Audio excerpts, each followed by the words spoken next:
5 जून 1674 द्वादशी उजाडली. रायगडावर गुढ्या उभारल्या गेल्या, तोरणं बांधली गेली, रायगड फुलांनी सजला. माणूसमेळ आतुरला होता, आनंदला होता.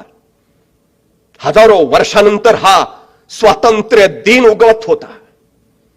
सायंकाळी राज्याभिषेकाचे विधी सुरू झाले.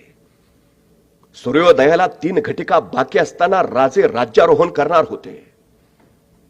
राजे समंत्रक आसंदीवर आरोहण करते झाले.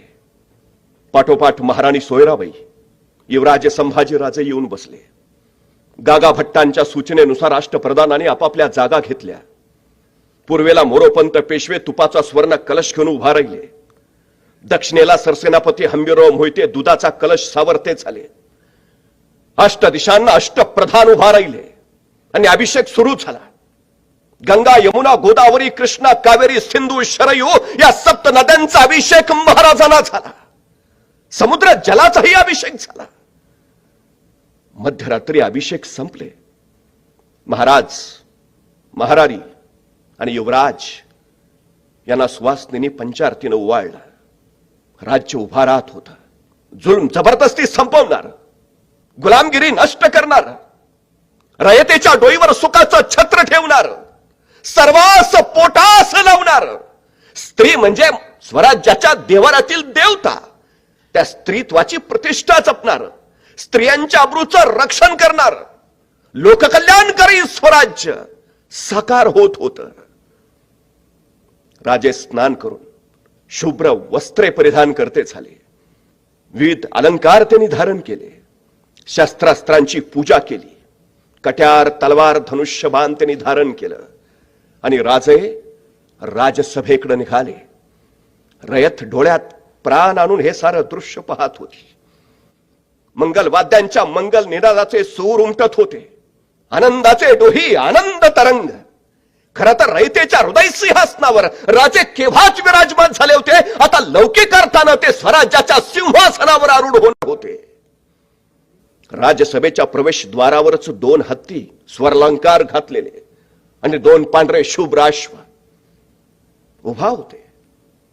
ज्या शिवरायांनी 4 पातशाया पालथ्या घातल्या, ज्यांनी मोगलांना बेसन घातली, इंग्रज, डाच, पोर्तुगीज यांच्यावर ज्यांनी वचक बसवला आणि रायतेचं राज्य निर्माण केलं, त्या शिवरायांना त्यांनी सलामी दिली. राजे आस्ते कदम पुढे झाले. राजसदरेच्या मध्यावर एक उंच सुबक सुंदर चौथरा उभा केला होता. त्या चौथऱ्यावर आणखी एक चौथरा आणि त्याच्यावर अष्टस्तंभी मेघडंबरी आणि तिथंच होतं रत्नजडित 32 मणी सुवर्ण सिंहासन. हेच ते मराठी अस्मिता बनणार, मराठी स्वाभिमान बनणार, तमाम रयतेचं राजसिंहासन.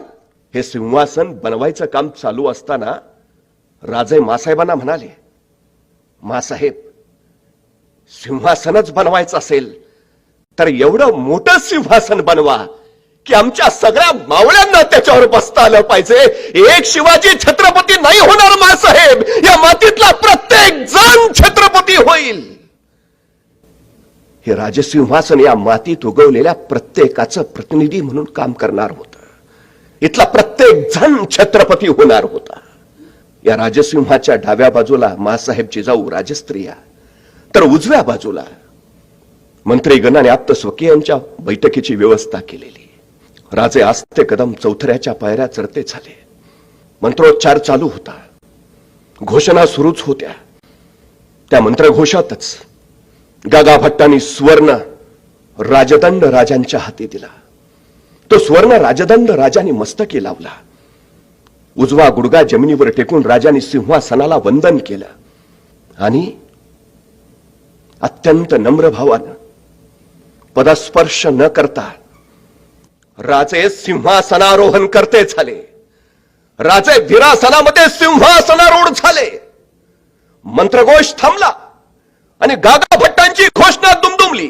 क्षत्रिय कुलावतंस सिंहासनाधीश्वर श्रीमंत श्री छत्रपती शिवाजी महाराज की. आणि हजारो मुखातून जयध्वनी उमटला. जय जयकार झाला. वाद्यांचा कडकडाट सुरू झाला. नौबती ताशे चौकडे शिंगे करणे निनादू लागली आणि त्यांच्याच आवाजात गडाच्या चारही बाजूनी तोफांचे आवाज सुटले. राष्ट्रभूमीला छत्रपती राजा लाभल्याची वार्ता आसमंतात पसरली.